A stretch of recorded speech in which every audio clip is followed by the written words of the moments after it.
नमस्कार, मैं राकेश वर्मा आप सभी का स्वागत करता हूं आपके अपने परिवार एसएन गुरुकुल पर। बिहार में बीपीएससी आयोग के द्वारा बड़े पैमाने पर व्यापक स्तर पर शिक्षकों की भर्ती चल रही है। बड़ी भर्तियां दी जा रही है। टीआरई 1 1,70,000, टीआरई 2 1,22,000, टीआरई 3.0 87,000, उसमें भी बैकलॉग की सीटें जुड़ेंगी तो 1 लाख के करीब पहुंच गए जाएंगे या उससे भी पार हो जाएंगे। मतलब 3 भर्तियां और तीनों मिलाकर के लगभग 3.5 लाख रिक्तियों के विरुद्ध भर्तियां दी गई। लेकिन वास्तविक में यदि तीनों भर्तियों को मिलाकर के भर्ती हुए शिक्षकों की आंकड़ा यदि शिक्षा विभाग से मांगेंगे फाइनली तो पता चलेगा कि 2 लाख या उससे भी कम ही शिक्षक शिक्षिकाएं भर्ती हो पाए हैं। और उसमें भी रोजाना सैकड़ों की तादाद में फर्जी व अयोग्य शिक्षक पकड़े जा रहे हैं, उन्हें निष्कासित किया जा रहा है, उनकी नियुक्ति रद्द की जा रही है। और बहुत ऐसे शिक्षक शिक्षिकाएं भी बहाल हो चुके हैं जिनका मेरिट सूची में नाम ही दर्ज नहीं था।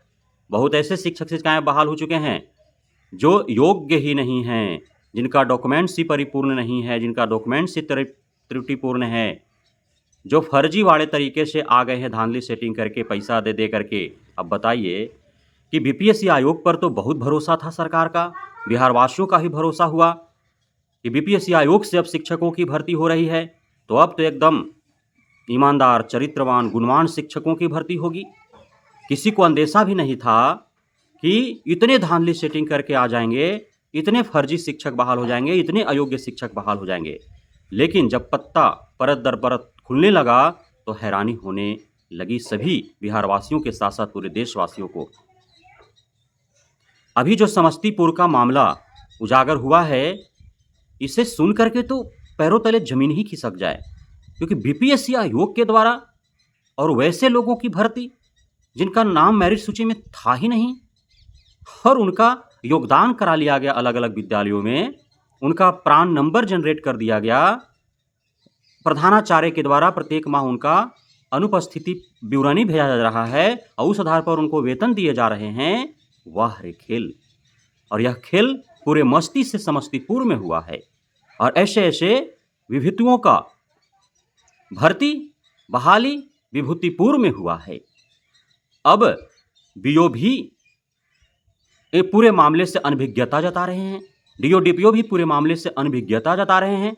लेकिन पूरे दावे के साथ यह कहा जा सकता है कि जिस प्रकार से इतने बड़े पैमाने पर खेल हुआ है, प्रखंड स्तर से लेकर के जिला स्तर तक, हो सकता है कि उससे ऊपर के भी आला अधिकारी जो है इसमें सम्मिलित हों, क्योंकि कोई फ्री में रहमो करम नहीं कर दिया।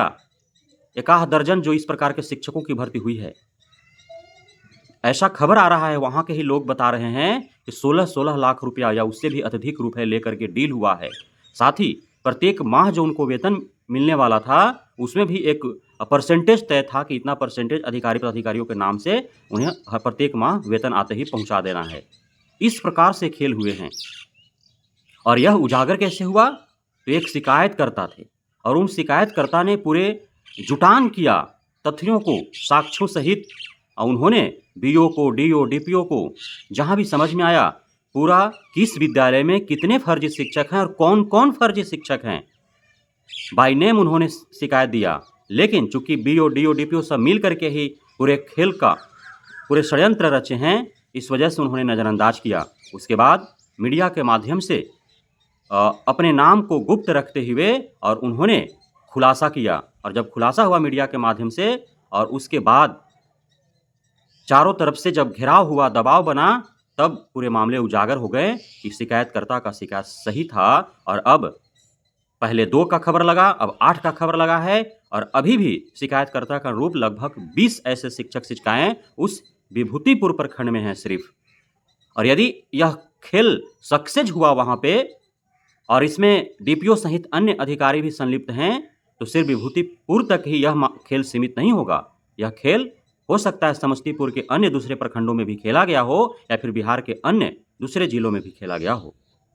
तो जब इतना गंदे तरह का खेल खेला गया है, मेरिट सूची में जिनका नाम भी नहीं है उनका भी बहाली कर दिया गया है, तो शिक्षा विभाग को चाहिए कि निगरानी समिति बना करके, कमेटी गठित करके और पूरे बिहार भर के जितने भी बीपीएससी के द्वारा बहाल हुए हैं शिक्षक शिक्षिकाएं, उन सभी का दोबारा डॉक्यूमेंट्स वेरिफिकेशन किया जाए, उनका दोबारा से थंब इम्प्रेशन लिया जाए और पूरे सख्ती के साथ अलग से टीम गठित करके डीओ डीपीओ को बीओ को जिम्मेदारी न दिया जाए, क्योंकि डीओ डीपीओ बीओ ने ही तो यह खेल खेला है।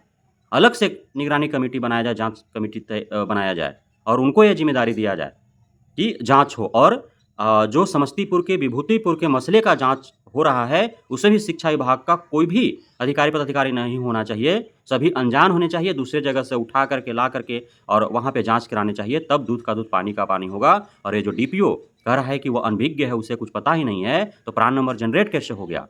प्रत्येक माह उसको वेतन कैसे मिल पा रहे थे बिना उसके जाने ही, बिना उसके संज्ञान में रहे ही? क्योंकि जो जिसका मेरिट सूची में नाम नहीं है, जिसका बीपीएससी आयोग के पोर्टल पर कोई उसके बखान नहीं है, तो प्रान नंबर जनरेट उसका होता ही नहीं है, होल्ड हो जाता है। एक छोटी-सी भूल के कारण कितने-कितने दिनों तक प्रान नंबर के लिए जद्दोजहद करना पड़ा है, जो योग्य और सही शिक्षक-शिक्षिकाएँ हैं। और इन फर्जी शिक्षक-शिक्षिकाओं का प्रान नंबर जनरेट कैसे हो गया इतना आसानी से? यह तो सोचने और समझने वाली बात है। तो कहीं न कहीं कई बड़े अधिकारियों की संलिप्तता है इसमें। हो सकता है कि कुछ नेताओं का, जनप्रतिनिधियों का भी इसमें संलिप्तता हो, तो इसको गहराई से जांच कर और कार्रवाई करने की आवश्यकता है एवं पूरे बिहार भर के बीपीएससी शिक्षकों की जांच करने की आवश्यकता है। बहुत-बहुत धन्यवाद आप सभी साथियों का हमारे साथ जुड़े रहने के लिए, बने रहने के लिए, इतना प्यार देने के लिए, हमें भरोसा बनाए रखने के लिए।